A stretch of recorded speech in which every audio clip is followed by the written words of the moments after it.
Hai guys, sebelum kita mulai, gue mau wrap up dikit nih.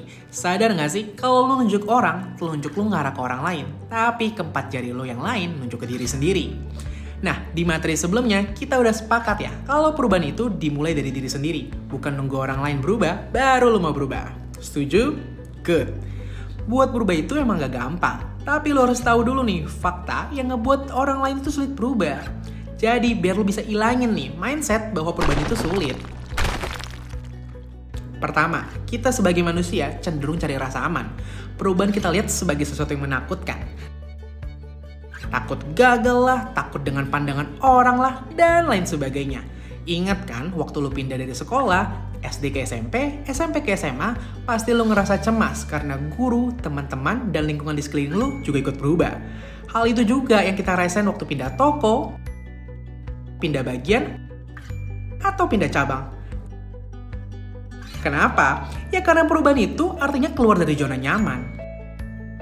Nomor 2, hal yang ngebuat kita malas berubah, apalagi kalau bukan karena kebiasaan. Otak manusia itu dirancang untuk ngulangin pola yang udah dikenal. Sedangkan, untuk keluar dari pola yang udah ada, itu butuh usaha. Gini deh, lu kan udah biasa makan nasi pakai sendok. Kalau gue minta ganti pakai sumpit, pasti lu butuh usaha lebih kan? Ketiga, kurangnya motivasi.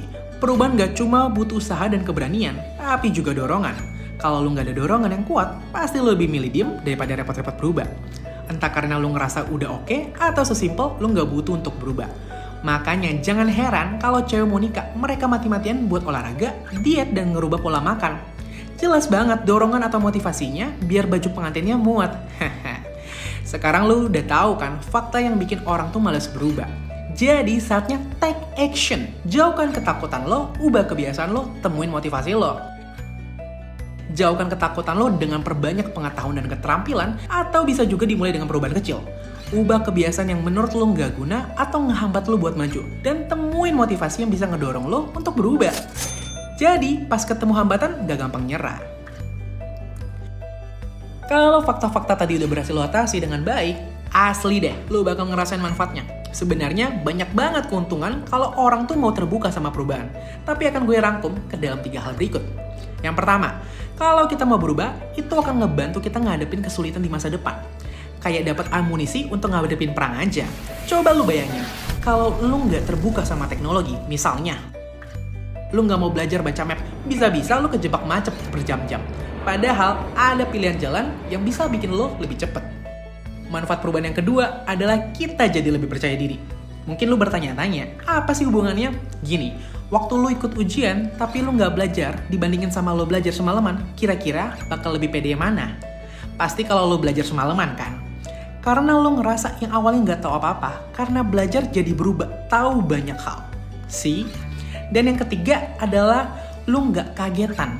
Saat lu udah terbiasa dengan perubahan, lu akan jadi mudah buat adaptasi. Hal itu yang bikin diri lu ngerasa aman pas perubahan terjadi di depan mata.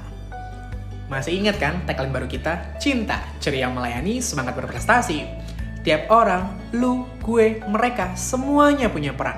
Kontribusi sekecil apapun adalah bagian gambaran besar dari perubahan. Kita nggak bisa gantungin harapan di satu orang atau satu departemen aja. Perubahan itu butuh peran dari kita semua.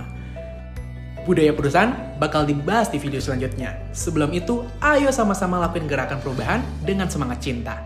Ambil langkah kecil hari ini untuk nyiptain perubahan besar di masa depan.